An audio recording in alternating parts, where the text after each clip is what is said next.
আপনি কবরে যাবেন বাপ, আপনি কোনো সন্দেহ নাই হাসরের ময়দানে দাঁড়াইতে হবে। আল্লাহ তাআলা বারবার এটা বলছে, বাপ বা ইলাইহিন নুশুর, আমার কাছে ফিরতে হবে। বা ইলাইহি তুহশারুন, আমার কাছে জমা হইতে হবে। বা ইলাইহি তুরজাউন, আমার কাছে ফিরে আসতে হবে। বা ইলাইহিল মাসির, আমার কাছে প্রত্যাবর্তন করতে হবে। ইলাল্লাহি মারজিউকুম জামিআন, তোমরা সকলেই আমার কাছে প্রত্যাবর্তন করতে হবে। সুম্মা তুরাদ্দুনা ইলা আলিমিল গায়বি ওয়াশ শাহাদা, তোমাদেরকে ফেরত আনা হবে সব জাননেওয়ালা মালিক আল্লাহ পাকের নিকটে। এইভাবে কোরআনের পাতায় পাতায় সূরায় সূরায় আল্লাহ এটা বলছে, এরে বান্দা বিশ্বাস কর, এখানে থেকে লন্ডন, লন্ডন থেকে আমেরিকা, আমেরিকার থেকে আটলান্টিক মহাসাগরও যদি পার হইয়া ওই পারে বাড়ি বানাও, ওই পারের জন্য চিরদিন চলে যাও, ঘুরে ফিরে যেখানেই যাও আমার কাছে আসতাম। এলাকায় আর আইলা না, গ্রামে আর আইলা না, দেশে আর আইলা না, লন্ডনে বাড়িঘর করে সেটেলড হয়ে গেলা, কোনো অসুবিধা নাই। আমি লন্ডনও চিনি, আমি সিলেটও চিনি। কথা বলেন না? লন্ডনে তুমি কোনানে আসো এটাও আমি জানি, সিলেটে কোনানে আসো এটাও আমি জানি। হ্যাঁ, আমার কাছে আসতে হবে, আমার কাছে ফিরতেই হবে। ইন্নাল্লাহ সাইয়ুকাল্লিম, হাদিসে আছে, নবী বলেন আল্লাহ তাআলা প্রত্যেকের সাথে হাসরের ময়দানে, দোস্ত, যুবক ভাই, মুরব্বী বাপ, আল্লাহ নবী বলছে একজন একজন করে আল্লাহ কথা বলবে প্রত্যেকের সাথে হাসরের ময়দানে, একজন একজন। ফালা আনসাবা, কোন আত্মীয়তার সম্পর্ক থাকবে না। ওয়ালা ইয়াতাসাআলুন, কেউ কাউকে কিছু জিজ্ঞেস করবেন, আলাদা আলাদা, যাও যাও তোমারটা তুমি যাও, যাও, একজন একজন দাঁড়াও। ওয়াকিফুহুম ইন্নাহুম মাসউলুন, আল্লাহ ফেরেশতাকে বলবে, এর দাঁড় করাও, এখানে কি জিজ্ঞেস করা হবে এখন। আল্লাহ তাআলা আমল নামা সামনে নিয়ে আল্লাহ নিজে বলবেন, বান্দা দেখো তো, লিমা ফাআলতা হাদা, এটা কেন করছো? লিমা ফাআলতা হাদা, লিমা তারাকতা হাদা, এটা কেন ছেড়ে দিছে বান্দা? ফজরের নামাজ পড়ো নাই আজ কতদিন হয় বলো, কি কারণ? তুমি কি ঘুম থেকে ওঠো নাই? 1 ঘন্টা পরে হলেও তো উঠছই, তুমি নাফরমান। 1 ঘন্টা আগে উঠলে কি অসুবিধা হইতো? তোমারে কি শয়তানে কামড়াইছিল? কথা বলেন না? তোমারে কি ইবলিসে কামড়ায়? তুমি উঠলে না কেন? বলেন, বিমান যদি রাতের 3টা বাজে ফ্লাইট হয়, তখন কি বিমানের 3 ঘন্টা আগে গিয়ে দাঁড়ায় থাকে না? সেটা পারলা 4 রাকাত নামাজের জন্য 10টা মিনিট উঠতে পারলা না কেন? বলেন না? মূল কারণ কি? মূল কারণ হলো নাফরমান সিদ্ধান্ত নিছে, আমি ঠান্ডা মাথায় হাসতে হাসতে খেলতে খেলতে আগুনে জ্বলমু, জাহান্নামে পুরমু, এটাই আমার ফয়সালা। হুজুর আপনি আমারে ডাইকেন না, আমি বেহেশতে যাইতাম না। ঠিক না বলেন? হেতের মূল কথাই, মূল সিদ্ধান্ত এটা, আমি যাইতাম না বেহেশতে। নাইলে এত হুজুরের শিক্ষার, এত আলেম ওলামার এত বয়ান, এত জুমার আলোচনা, এত কিছুর পরে চতুর্দিকে কুদরতের নিদর্শন, আল্লাহর নিদর্শন, কোরআন, কিতাব, আলেম, মসজিদ, মাদ্রাসা, এত কিছু থাকার পরেও একটা লোক জাহান্নামে যায় কিভাবে? পথ হারায় কিভাবে? পথ হারায় কিভাবে? মূল কারণ সে নিজেই সিদ্ধান্ত নিছে, আমি আল্লাহর দিকে ফিরবো না, জান্নাতে যাব না, আমার দুনিয়াই নগদ, আমি এখানে যা মজা পাইছি এটাই মজা। মানুষের বেড়ি দেখা আমি এনে যা মজা পাইলাম, পরের সম্পদ চুরি কইরা বাটপারি কইরা ওজনে কম দিয়া চিটারি বাটপারি কইরা এখানে যা ফাঙ্গাস তেলাফিয়া খাইতে পারলাম এটাই স্বাদ। ঘুরিয়া গেরা ফাঙ্গাস আর তেলাফিয়া, ফার্মের মুরগা আর কক মুরগা, পাতাকপি, ফুলকপি, টমাটো, ধনিয়া, কাঁচা মরিচ, ঠিক কিনা বলেন না? আর কি দুনিয়া কি ভোগ করছি আমরা? খুব বেশি কিছু বাপ বলেন না? জঙ্গলের বাঘ ভাল্লুক এগুলোও তো দুনিয়া এর চাইতে বেশি ভোগ করে, এর চাইতে। জঙ্গলের বাঘ সে তো কোনো বেলা ফাঙ্গাস খায় না, তেলাপিয়াও খায় না, প্রত্যেক বেলা গোশত খায়, তার হায়াত যতদিন গোশত ততদিন। আপনি খান প্রত্যেক বেলা গোশত, তা আপনি কি দুনিয়া ভোগ করলেন বলেন? দুনিয়া বেশি কি ভোগ করছে? সাগরের একটা তিমি আমাদের চট্টগ্রামের বিখ্যাত আলেম আল্লামা ডক্টর আফম ও খালিদ হুসাইন দামাত বারাকাত, বাংলাদেশের বিশিষ্ট গবেষক আলেম, ওনার বয়ানে আমি একদিন শুনছি হযরত বলছেন, গবেষকরা বলছে একটি তিমি প্রতিদিন 200 মানুষ যুবক যে পরিমাণ খাবার খায়, একটি তিমি একবারে ওই পরিমাণ খাবার খায়। আপনি বলেন একটি হাতি, হযরত বলছেন 250 কেজি খাবার প্রতিদিন খায়। 250 কেজি হাতি 90 লিটার পানি খায় প্রতিদিন। উনি বলছেন আপনি 250 কেজি খাবার, এবং হযরত আজীব কথা বলছে, আমার খুব দিলে লাগছে এই কথাটা। দেখেন এত বড় হাতিটা, সে এই কলা গাছের পাতালতা প্রতিদিন আল্লাহর পক্ষ থেকে গড়ে 250 কেজি খাবার খায়, কিন্তু এতটুকু খানা দরকার তার এক এক বেলায়, কিন্তু এরপরও কোনোদিন ওই হাতিটা ফেলে যাওয়া কলা গাছের বাকি পাতালতা এগুলো কোনোদিন বলে আমি পরের বেলায় খামু এই কথা মনে কইরা কান্দে লইয়া একটা গাছও আর একটা কলা গাছও আর ফেরত আবার নিয়ে যায় না। যা খাইছে তো এখানেই খাইছে, ফেলাইয়া গেছে, আর এগুলো কান্ধে নেয় না। তার পরের বেলার ভাবনা সে 1 সেকেন্ডও ভাবে না। সে বিশ্বাস করে এক হাতি আসমানে যিনি আছে উনি থাকলে আমার রিজিকও আছে, আর তিনি তো আছেই। কথা বলেন না, তিনি আছে কি না বলেন তো। লা নাসআলুকা রিজকা নাহনু নারযুকুক। কোরআনে আল্লাহ বলেন ওয়া'মুর আহলাকা বিস-সালাহ। বন্ধু, আপনি আপনার পরিবারের সদস্যদেরকে নামাজের আদেশ করুন, স্ত্রীকে নামাজের কথা বলুন, ছেলে মেয়েকে নামাজের কথা বলুন। ওয়াসতাবির আলাইহা, আপনি নিজেও নামাজের উপরে মজবুত থাকুন। লা নাসআলুকা রিজকা, আল্লাহ বলে বন্ধু আমি আপনার পরিবারের কারো কাছে রিজিক দিতে কারো সাহায্য আমি চাই না। নাহনু নারযুকুকা, আমি একাই সবাইকে রিজিক দেব, বিষয়টা আমি দেব। আমি ভাতের ফিকির করব, আপনি সেজদার ফিকির করেন। আপনি বিবির নামাজের বিষয়টা দেখেন, ভাত তরকারিটি আমি দেব। আপনি ছেলের নামাজ দেখেন, আপনি মেয়ের নামাজ দেখেন, নামাজ দেখেন। আল্লাহ নবী সাল্লাল্লাহু আলাইহি ওয়াসাল্লাম মেয়ে ফাতেমা, রাসূলুল্লাহ সাল্লাল্লাহু আলাইহি ওয়াসাল্লামের মেয়ে আয়েশা দেখাইছে, বাপ আব্বা আমার হাতের আঙ্গুলগুলো দেখেন, জাতা পিষতে পিষতে, আটা পিষতে পিষতে আঙ্গুলগুলোর কড়া বসে গেছে, দাগ পড়ে গেছে। আব্বা আমার কাঁধটা দেখেন, আমি কূপ থেকে পানি উঠাইতে উঠাইতে রশির দাগে আমার দাগ পড়ে গেছে। আমার একটা দাসী দেন, একটা বাঁধি দেন আমার একটু সহযোগিতার জন্য, আপনার কলিজার টুকরা হাসান হুসাইনের সহযোগিতার জন্য। বাবা, আল্লাহ নবী সাল্লাল্লাহু আলাইহি ওয়াসাল্লাম বললেন মা, আহা, ফাতেমাকে বললেন, রাসূলুল্লাহর কলিজার টুকরা। নবী বলছে ফাতেমা তু বিদআতুম মিন্নি, ফাতেমা আমার দেহের অংশ, ফাতেমা আমার গোশতের টুকরা, আমার দেহের টুকরা।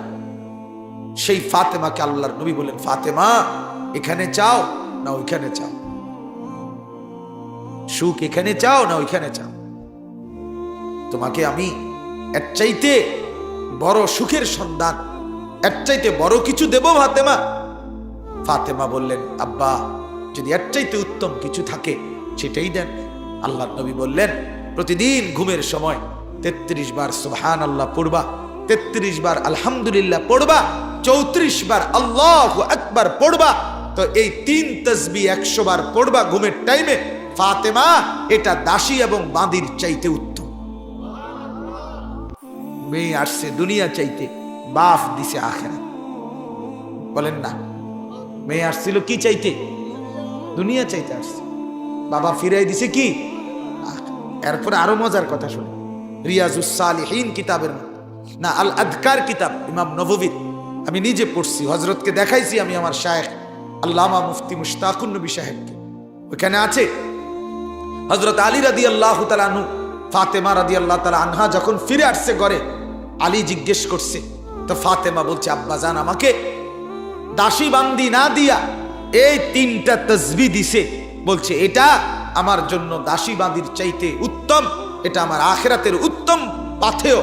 হযরত আলী বলছে আল্লাহর কসম, ফাতেমা যেদিন আইসা আমারে বলছে এই 3 তাসবিহ পড়ার সময় ঘুমে রাত্রিবেলা, কসম আমি সেদিন থেকে যেদিন বর্ণনা করছে আলী বলছে আমি এই দিন পর্যন্ত আর কোনোদিন এই 3 তাসবিহ ছাড়ি নাই।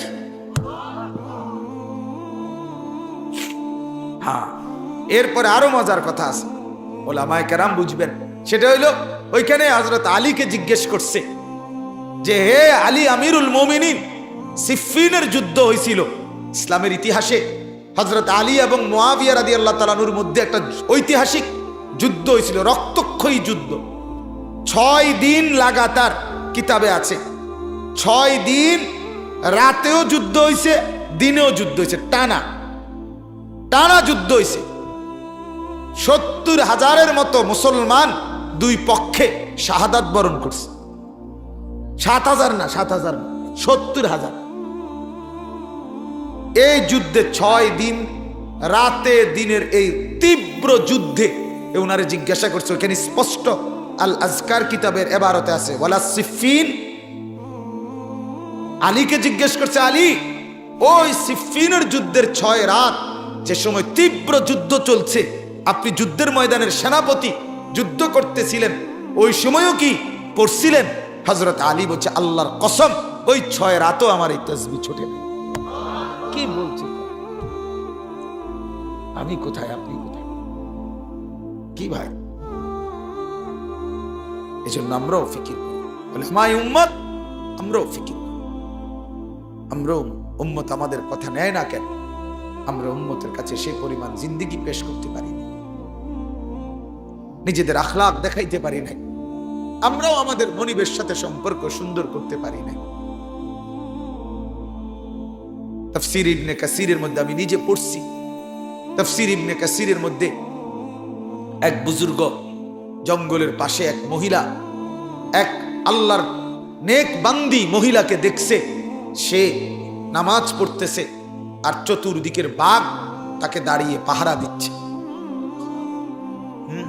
স্পষ্ট আছে, আতা'মুরুনান নাসা বিল বিররি ওয়া তানসাউনা আনফুসাকুম ওয়া আনতুম তাতলুনাল কিতাব। এই আয়াতের তাফসীরে আছে, তাফসীর ইবনে কাসির। তখন উনি জিজ্ঞেস করছে সালাম ফিরাবার পর ওই মহিলাকে, আপনি বাঘের সাথে এই সম্পর্ক আপনার কিভাবে হলো যে আপনি নামাজ পড়েন, জঙ্গলের বাঘ আপনাকে পাহারা দেয়, কামড় দেয় না, আঘাত করে না? তখন সেই নারী বলছিল, ইন্নী আসলাহতু মা বাইনি ওয়া বাইনা রাব্বি ফাআসলাহাল্লাহু মা বাইনি ওয়া বাইনাজ যিআব। বলছে আমি আমার আল্লাহর সাথে সম্পর্ক ঠিক করে নিছি, আমার আল্লাহ বাঘের সাথে আমার সম্পর্ক ঠিক করে নিছি। ঠিক কথা। হায় যদি আমি হতাম জিন্দেগি, তাহলে আপনাদেরকে আমরা বুঝাইতে পারতাম। আমরা পারলাম না আপনাদেরকে বুঝাইতে। 60 বছরের মুরব্বী, আপনি এখনো বিড়ি খান চাচা, আমরা বুঝাইতে পারলাম না আপনারে, আমরা বুঝাইতে পারলাম না। নাইলে একজন মুরব্বী মুসলমান 60 বছর বয়সী পর্যন্ত চাচা, তিনি এখনো কিভাবে বিড়ি খায়, সিগারেট খায়? বলে আপনি গুনাহ ছাড়বেন কখন বাবা? আপনি কবরে যাবেন না, আপনি মরবেন না। 60 বছর হয়ে গেছে, এখনো পৃথিবীতে থাকতে চাচ্ছেন, আর কতদিন? 600 বছর। তাইলে এই বিড়ি খানার বদ অভ্যাস ছাড়বেন কখন? কথায় কথায় গালি দেওয়ার অভ্যাস ছাড়বেন কখন? টেলিভিশনে বৈশা চা দোকানে নর্তকীর নাচ দেখা বন্ধ করবেন কোন দিন? সুদের লেনদেন বন্ধ করবেন কোন দিন বাবা?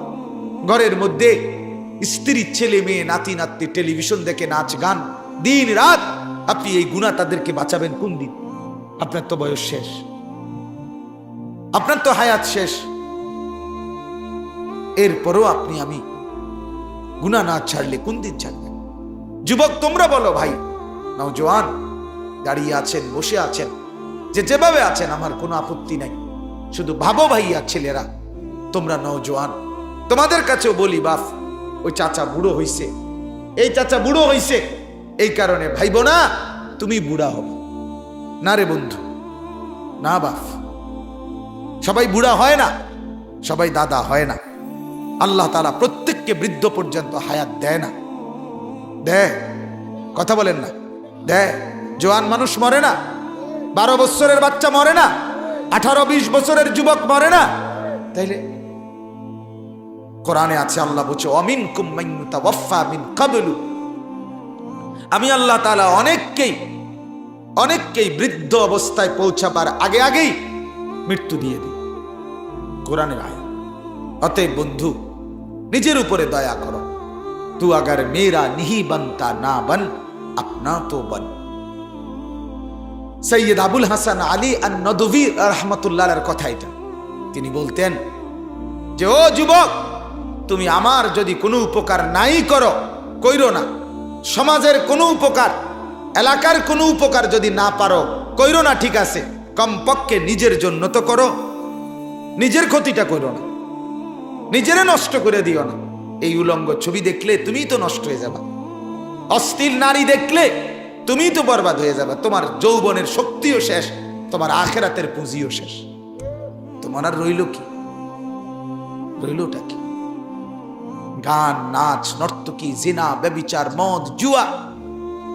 আপনারা যারা উপার্জন করেন, কামাই রোজগারি করেন বাপ, আপনারা যারা হারাম রোজগার করেন, মিথ্যা বলেন, ওজনে কম দেন, চুরি করেন, ঠগান, ধোকা দেন, সুদের লেনদেন করেন, কিস্তির লেনদেন করেন, আপনারা হারাম করছেন, নিজের বরবাদও করছেন, স্ত্রী সন্তানের বরবাদও করে দিচ্ছেন। আপনি মূলত জালেম, অবৈধ উপার্জনকারী, সে মূলত ডাকাত, লুণ্ঠনকারী। আপনি ক্ষতি করছেন, নিজের ক্ষতিও, পরিবারেরও ক্ষতি করছেন। তাদের মুখে হাসি, না না না, ওই হাসি ফরমালি, আসল হাসি, ওই হাসি ধোকা। এজন্য মুরব্বীদের কাছে অনুরোধ, চা দোকানের আড্ডা বন্ধ করে দেন, বলেন ইনশাআল্লাহ। টেলিভিশন দেখা বন্ধ করে দেন, বিড়ি সিগারেট বন্ধ করে দেন। চাচা, হাত ধরি। আপনি যদি বলেন আপনার পায়ে ধরতে, আমি পায়ে ধরবো চাচা। আপনি আমার চাচা, আমি আপনার ভাতিজা, আপনি আমার দাদা, আমি আপনার নাতি। আমি চাই আমার দাদা যেন হয় জান্নাতি, আমি চাই আমার চাচা যেন হয় জান্নাতি। আমি চাইবো না তো কে চাইবে? আমরা বলবো না তো কে বলবে আপনাদেরকে? বলে কে বলবে? অতএব দয়া করে ফিকির করে, মনের চাহিদা মতো চলবেন, মনের চাহিদা মতো চলবেন। জিন্দিগি কোরআনের সাথে পেশ করেন, জিন্দিগিটা আলেমদের সামনে পেশ করেন। উপার্জন, প্রত্যেক জিনিস, দুনিয়ার প্রয়োজন পূরণ করার যত কিছু চাহিদা, আল্লাহ পূরণের জন্য হালাল ইন্তেজাম রাখছে কিনা বলেন না? আপনার মনের কামনা, বাসনা, যৌন চাহিদা পূরণের জন্য আল্লাহ তাআলা হালাল স্ত্রী রাখছেন কিনা? আপনার টাকা পয়সা দরকার, উপার্জন, তো আল্লাহ তাআলা হালাল ব্যবসা, হালাল উপার্জনের পদ্ধতি আল্লাহ রাখছে কিনা? তো কোনটার কারণে আপনি হারামটাত গেলেন? কথা বলেন না কেন? কোনটার কারণে? যে হালাল ভাবে নারী, স্ত্রী, এর কোনো ব্যবস্থা নাই, মানুষের বাড়ির পিছনে আড়ন ছাড়া, তাইলে না আপনি যাইতেন হেটা? আপনার জন্য তো হালাল ইন্তজাম আছে, আছে কিনা বলেন না? আপনি সুদ ছাড়া, বাটপারি, সিটারি ছাড়া উপার্জনের কোনো মাধ্যম নাই, তো আমরা সিরানি খাই। কথা বলেন না কেন? আমাদের এই লক্ষ লক্ষ ইমাম, আলেম, ওলামা, 6,000 টাকা বেতন, 8,000 টাকা বেতন, 10,000 টাকা বেতন, খোদার 30 দিন আল্লাহর দিকে তাকাইয়া বরকতের মাধ্যমে বিবি বাচ্চা নিয়ে জিন্দিগি চালায়। অথচ 30,000 টাকা ইনকাম, 60,000 টাকা ইনকাম। ওই বেটারে জিজ্ঞাবেন, নামাজ পড়ে না, রোজা রাখে না, জিজ্ঞান না কিস্তি কয়টা, কব 3টা। কিস্তি কয়টা? 60টা কিস্তি চলে। কিস্তি এমন ভাবে বান দিছে, কিস্তি জাহান্নাম পর্যন্ত নিয়ে যাবে। জাহান্নাম, জাহান্নামে নিয়ে যাবে কিস্তি। কিস্তির নামে 5,000 টাকার কিস্তি আর 12,000 টাকার কিস্তি। মূল মাকসাদ হলো আমার মাকে বেপর্দা করা, আমার বোনকে বেপর্দা করা, মহিলাদেরকে ঘর থেকে বের করা। আমি কিছুদিন আগে খুলনা জামাতে গেছিলাম, চিল্লায়। গত বছর আগস্ট মাসে এক চিল্লা সফর করছিলাম, তাবলীগের সফরে ছিলাম। ওইখানে সুন্দরবনের কাছে এক এলাকায় গেছি। ওইখানে মিশনারি কোম্পানি পানির টাঙ্কি দেয় মানুষের ফ্রি, বুঝছেন? শর্ত হলো বেড়ি যেতে হইবে। হুজুর মহিলা ছাড়া গেলে হইতো না, পুরুষ গেলে দেয় না, মহিলা যাইতে হবে। 8টা ফরমের মধ্যে সই দিতে হয়, টিপসই দিতে হয় 8টা কাগজে। খ্রিস্টান মিশনারি যদি ওই ফরমগুলোর মধ্যে লেখা থাকে আমি যিশুকে ঈশ্বর মেনে নিলাম, সে বেটি জানবে কিছু? হে তো সই দরকার, হে তো পানির টাঙ্কি দরকার।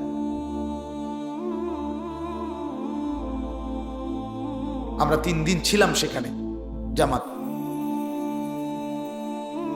তো বাপ, এজন্য বললাম নিজের এবং নিজের পরিবারের ক্ষতি করবেন না, মনের চাহিদা মতো ছুটবেন না, অবৈধ উপার্জন করবেন না। যুবক ভাই, তোমরা অনেক ভাই দাঁড়াইছ, নিচে বসছ, আরেকবার হয়তো এই বন্ধু দেখা নাও হইতে পারে।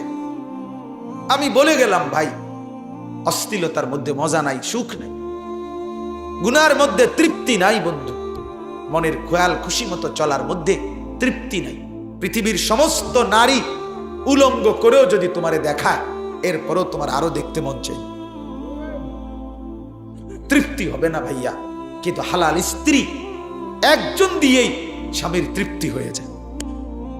আমি খোলামেলা বললাম, একজন দিয়ে তৃপ্তি হয়ে যায়, কারণ হালালের মধ্যে তৃপ্তি আছে, হালালের মধ্যে সুখ আছে, হালালের মধ্যে আনন্দ আছে। মদখোর যে নেশা করে তার কোনো তৃপ্তি নাই, সে সারাক্ষণ নেশার লাগা পাগল হয়ে থাকে। জুয়া যে খেলে জুয়ারি, তার কোনো তৃপ্তি নাই, সে জুয়া খেলতে খেলতে বাড়ি ঘর ভিটা মাটি অনেক জানোয়ার বউ শুদ্ধা বেচ্চা না আছে না? জুয়ারি এরকম আছে নিয়ে। তাইলে গুনাহ কি দেয় না? তৃপ্তি দেয়। এই কোটি কোটি টাকার অট্টালিকার প্রাসাদে হাজারো হাজারো কোটিপতি, যাদের বাড়ি গাড়ি রমরমা, কিন্তু আমি নিজ চোখে দেখছি কোটিপতিরে, কোটি কোটি টাকার বাড়ি, প্রাইভেট মেডিকেল কলেজের চেয়ারম্যান, কোটি কোটি টাকার মালিক, সারা রাত বিল্ডিং এর ছাদে সারা রাত বসে বসে একটার পর একটা সিগারেট খায় আর গিটার বাজায়, গান গায়। গান, ছাগল রাতের বেলা কি গান গাছ? গান গা, গান তো গান, গানও না, গানের জাতও না, বুঝেন নাই কথা? ঘুম নাই, সকাল হলেই লোন, সকাল হলেই লোন, এই ব্যাংকের লোন, ওই ব্যাংকের লোন, ওই ব্যাংকের লোন, বুঝেন নাই? টেনশন। ঘুমাবে কিভাবে? ঘুমাবে কি? সারা রাত সিগারেটের উপরে, বিড়ির উপরে। আহ, এটা জিন্দিগি বাস। আল্লাহ আমাদেরকে বুঝ দান করেন, এজন্য গুনাহ ছেড়ে দেন। বলেন ইনশাআল্লাহ। ছেলেরা বলো না ভাই ইনশাআল্লাহ। নামাজ পড়বো তো ইনশাআল্লাহ। হাত তুলে বলেন, হাত তুলে। ধোঁকা দিয়ে না, বাটপার তুমি হাত তুললো না, এই কোন চিটার হাত তুললো না। আল্লাহ তাআলা চাইলে হাত অবশ করে দিতে পারে, অবশ করে দিতে। বলেন ইনশাআল্লাহ। আল্লাহ আমাদের প্রত্যেককে নামাজি বানান। চলেন এবার শুধু তর্জমাটা বলি। আল্লাহ তাআলা বলছেন নবীকে, আমাদের প্রিয় নবী সাল্লাল্লাহু আলাইহি সাল্লামকে লক্ষ্য করে আল্লাহ তাআলা বলছেন 25 নম্বর পারা 45 নম্বর সূরা, সূরা জাসিয়া, এই সূরার 23 নম্বর আয়াত। আল্লাহ তাআলা বলেন, আফরাআইতা মানিত্তাখাযা ইলাহাহু হাওয়াহু। নবীকে আল্লাহ তাআলা বলছে, বন্ধু এই লোকটাকে একটু দেখেন তো। মানে একটা লোকের কথা বলছি, ধরেন, না না এনের কেউ না, আমি অর্থ বুঝাইতেছি। নবীকে আল্লাহ তাআলা বলতেছে, বন্ধু দোস্ত, এসে তার সে মানিত্তাখাযা ইলাহাহু হাওয়াহু, সে তার মনের চাহিদাকে, তার মন যা চায়, মনে যা ইচ্ছা হয়, এই চাহিদা মনের ইচ্ছাকে সে তার খোদা বানায় ফেলছে। এতে দেখেন একটা বিষয়ে তার আল্লাহর হুকুমের কোনো পাবন্দি নাই, কোনো পরোয়া নাই। কিরে বেটা, খারাইয়া মতো কা, আমার ইচ্ছা। এই তুমি যে এই মেয়ের লগে কথা কও, আমার ইচ্ছা। এ ছেলে, তুমি যে সারাক্ষণ মোবাইল টিপো, কারণটা কি? আমার ইচ্ছা। বাবা ভাই, আপনি যে সবসময় ওজনে কম দেন, আমার ইচ্ছা। কেউ আপনি যে কথায় কথায় গালি দেন, আমার ইচ্ছা। এই যে আপনি যে ওজনে সবসময় মানুষের সিটারি বাটফারি কমায় দেন, আমার ইচ্ছা। কথা বলেন, কারে বলতেছি? মনে করেন এই বাটফাররে বলতেছি, তাইলে কি বোঝা গেল? তার উত্তর একটাই, আমার ইচ্ছা, আমার মন চাইছে। তাহলে এই ইচ্ছা আমার মন মতো। এখানে কোরআন কি, আবার এখানে হাদিস কি, অন্য কিছু মানি না আমি। আমার মনে যা চাই তাই করব। আল্লাহ বলে এই নাফরমান তার মনের ইচ্ছাকে খোদা বানায় ফেলছে। কি বানায় ফেলছে বলেন না? হযরত আব্দুল্লাহ ইবনে আব্বাস রাদিয়াল্লাহু তাআলা আনহুমা বলছে, মনের ইচ্ছা মতো যে চলে, এই মনের ইচ্ছাটাই তার খোদা। এই লোকটা একজন মূর্তি পূজক। তাফসীরে কুরতুবিতে আছে, সেও একজন মূর্তি পূজারী। আরেকজন মূর্তির পূজা যেরকম করে, এই নাফরমান মনের চাহিদার পূজা করে। কথা বুঝছেন কিনা? এরপর আল্লাহ বলেন, এবার নবীকে তো দেখাইলো তারে, এবার পরিণতি বলতেছে। এবার নবী আল্লাহ বলে, বন্ধু তারে কি করতাম কর। আমি কি করতেছি শোনেন। আল্লাহ তাআলা বলেন, এক নাম্বার, ওয়া আদাল্লাহুল্লাহু আলা ইলমিন, তার কাছে কিন্তু আমি আল্লাহ সবকিছুর জ্ঞান পৌঁছাইছি, কিতাবও দিছি, বুঝাইবার মতো আপনাকেও পাঠাইছি, পরবর্তীতে আলেমও দিছি, সর্বযুগে সর্বজামানায়। আচ্ছা, আপনারা যারা এখানে আছেন, আপনারা এই যে আল্লাহর যে একটা কিতাব আছে কোরআন, এটা জীবনেও শুনছেন না যে এরকম একটা কিতাব আছে খোদার, যেটার থেকে আমাদের দিক নির্দেশনা আছে, জান্নাতে যাওয়ার পথ আছে, এটা জানেন নাই, আজকেই প্রথম শুনছেন। এরকম ভাগ্যবান একটু হাত উঠানছে একজন। কথা বলেন না, আছেন এমন কোন ভাগ্যবান? না, আপনি জানেন। আপনি কি জানেন যে আমাদের জন্য আল্লাহর পক্ষ থেকে একটা কি আছে? দুই নাম্বার, আপনারা এমন কে আছেন যে জানেন না যে আমরা কোরআন বুঝার জন্য, জান্নাতে যাওয়ার জন্য, আমল চিনবার জন্য বুঝাইয়া দেওয়ার মতো আলেম নাই, বুঝানোর মতো কোনো লোক নাই? এরকম মহল্লাবাসী কেডা? হাত উঠান তো। কথা বলেন না। আল্লাহর জমিন আল্লাহ এভাবেই সাজাইছেন, জমিনের যেখানেই মানুষের অস্তিত্ব, ওয়াজাআকুমুন নাদির, আল্লাহ বলে ভয় প্রদর্শনকারী, আখিরাতের কথা বলা, জাহান্নামের কথা বলা, পরকালের কথা বলার মতো ভয় প্রদর্শনকারী উপযুক্ত বান্দা প্রত্যেকের কাছে আমি পাঠাইছি। কথা বলে, আজকে নতুন করে আমার থেকে শুনছেন, এটা কি? এমন কিচ্ছু নেই। নামাজ আপনার আগের হুজুর যা বলছে 5 ওয়াক্ত, আমি আসছি যেহেতু কুমিল্লার থেকে, কাজে আমার মতে 6 ওয়াক্ত। মাতারে না, আমি নতুন কি কইলাম? তাই কুমিল্লার থেকে আইয়া কিলা বলল। কথা বোঝেন না? নতুন একটা বেজালে যদি না লাগাইতে পারলাম তো কি তামাইলাম? কথা বলেন না। না, কথা তো পুরানো, ঠিক কিনা বলেন না? আপনার কানে পড়ছে কিনা বলেন? মিথ্যা বলা মহাপাপ, এটা আজকেই প্রথম শুনছেন? তো আল্লাহ তাআলা বলেন, আলা ইলমিন, সবকিছুর জ্ঞান তার কাছে পৌঁছানোর পরেও সে যেহেতু মনের চাহিদাকেই শুধু গ্রহণ করছে, আমার ইলম, কোরআন সুন্নাহ, আমার ওলামাদের বর্ণনা, এগুলো যখন প্রত্যাখ্যান করছে, তা আমি 1 নাম্বার শাস্তি দিছি, আদাল্লাহুল্লাহ, আমি আল্লাহ এবার তাকে পথভ্রষ্ট, গোমরা করে দিলাম। যা, ঠিক আছে, যা, ঠিক আছে, চল, তুই দিলাম তোর ছেড়ে, তোর রশি ছেড়ে দিলাম, যা, তুই এবার যেটা মন সেটা, তুই এবার ঠ্যাং আলগি দিয়ে পেশাব কর, ঠ্যাং ফালাইয়া কর, তোর যেটা মনে কর, যা। 1 2, ওয়া খাতামা আলা সামঈহি ওয়া কলবি, দ্বিতীয় শাস্তি, আল্লাহ বলে মনের খেয়াল খুশি মতো, মনের ইচ্ছা যা করে তা মতো যে চলে, আমি 2 নাম্বার শাস্তি দেই, তার কান এবং তার দিল, এই দুইটাকে মোহর মেরে দিই, সিল মেরে দে, বন্ধ করে দিলাম, বন্ধ আটকাই দিলাম, একদম বন্ধ করে দিলাম। যা, এই দিল আর কোনোদিন আলো দেখবে না, হক দেখবে না, মসজিদ দেখবে না, আখিরাতের কথা মনে হবে না এই দিলে। আর এই কান আর কোনোদিন আল্লাহর কথা শুনবে না, বুঝবে না কিছু।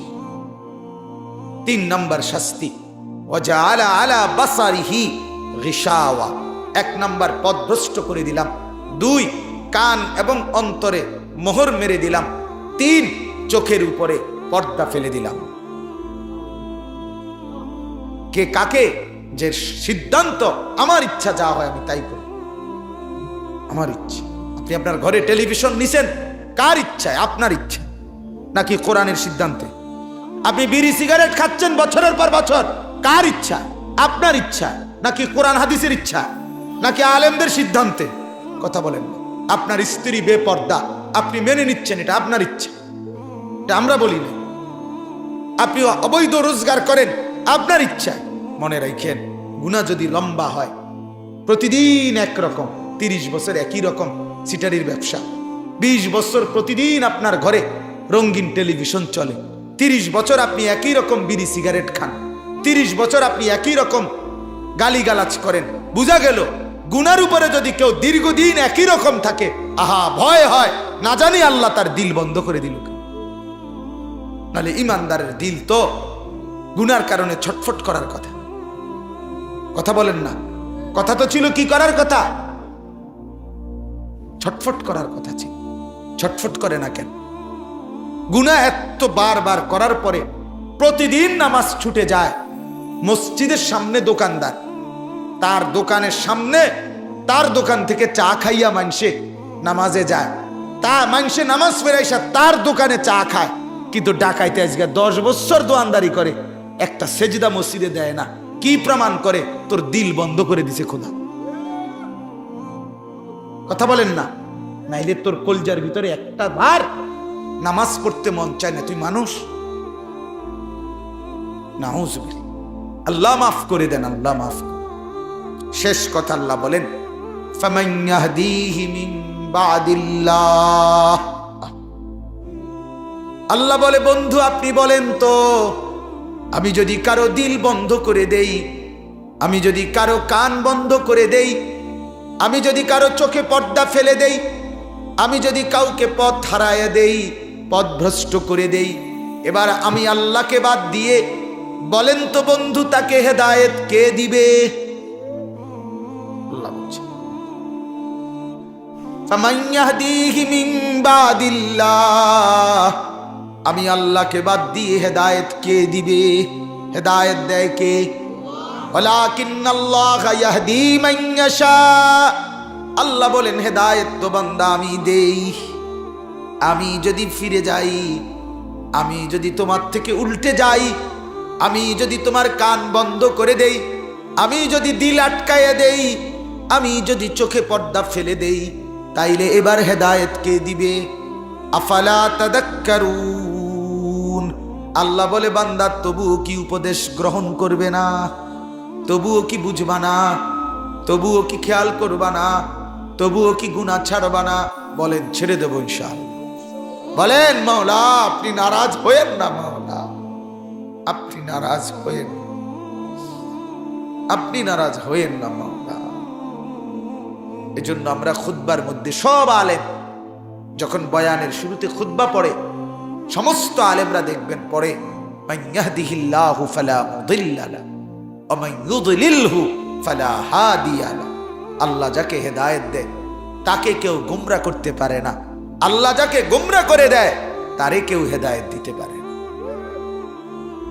শেষ কথা, ওয়া ক্বালু মা হিয়া ইল্লা হায়াতুনাদ দুনিয়া নামুতু ওয়া নাহইয়া ওয়া মা ইউহলিকুনা ইল্লা দাহর।